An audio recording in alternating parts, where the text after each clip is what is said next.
All right. Well, we're coming full circle, if that's even the right term to use.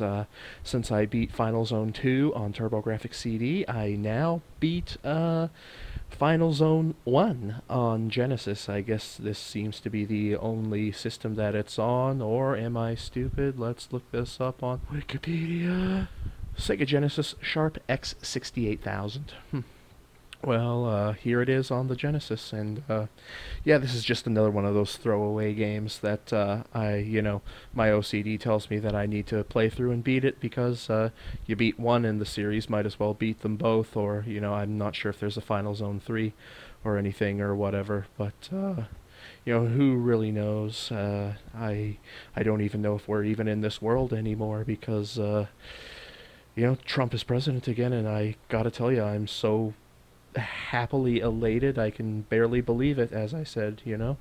It's like we're back. The West is back. America is back. Even though I'm not American, even if it affects me because I'm Canadian, like poorly, negatively. Maybe the Canadian dollar goes down because Trump's economic policies are so good. Still, I'm happy that he is in power because he brings strength and security to the world, and I at least can be happy for and have empathy for people who are not myself. So there you go. Uh, but yeah, no. This game kind of reminds me of like a super zoomed in version of Arcus Odyssey. And let me tell you, man, like I can't remember which difficulty I was on or anything, but like I'm in these levels which cannot be limitless in the size of the map that you're playing on.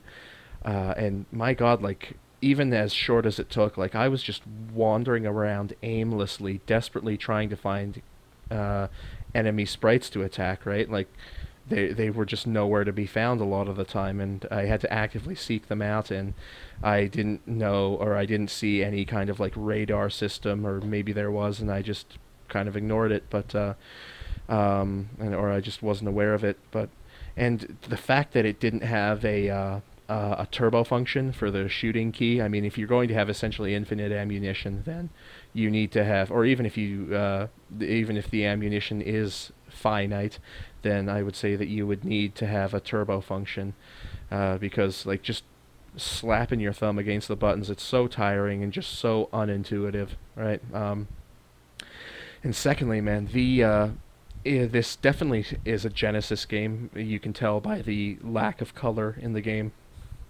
I always found as a kid when I was looking at Genesis games, like if I was at like a Kmart or something, and I saw Genesis games on display, or somebody else was playing them on a TV kiosk that they had there.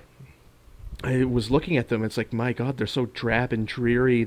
And I noticed that there's almost no red to them, right? Like, red colors really. I say, how I say, they're very rare in Genesis games. Like you see a lot of green, a lot of brown, different shades of blue, but there aren't really like eye-popping shades of red or orange or anything like that, right? Like you see a little bits of text in the game and stuff like that, but I mean it's like where you were was like some kind of weird brownish purple, and everything else was just brown, right?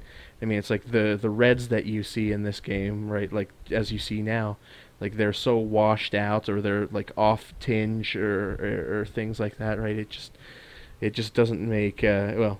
It's the fact that it's got only 64 colors of on-screen, a number of on-screen colors at once, and not even every Genesis game used all 64 colors on screen. Like usually it maxed out at like 48 or something. Sometimes just random numbers too. But I was kind of expecting this to be, I know it's a 512 kilobyte, or I guess 4 megabit Genesis cartridge game, so you wouldn't expect necessarily a whole lot from it. And I mean, maybe it's all described in the manual, which I didn't read the PDF of.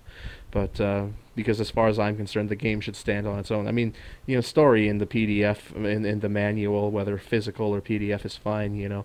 Um, but the game itself should stand on its own because not everybody keeps their manuals. I mean, as far as they know the controls and everything, as far as they're concerned, it's just packaging, right? That's why you have so many loose copies of games nowadays. Although it kind of perplexes me how people just say disc only, and I'm just like, why? Like, where did you put the disc after you took it out of the system? Did you just slap it face down on the shelf or something? Weird. Um, but yeah, no, I was at least expecting maybe some cutscenes or at least a text scrolling story, like just saying what's happening. Because, I mean, when you were Bowie in Final Zone 2, he's like, "Huh?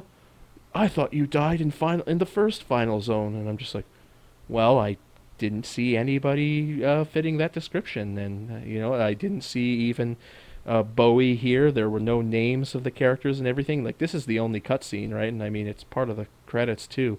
It's got like a total of a dozen frames of animation, and all it really does is have your guy look at a rising sun as he stands on the edge of a cliff. Very dangerous. But, well, that's Final Zone. Glad to have closed the chapter on that one, get it out of the OCD. So I will say this has been Squatter's Ramble, and I am done. Out. Peace.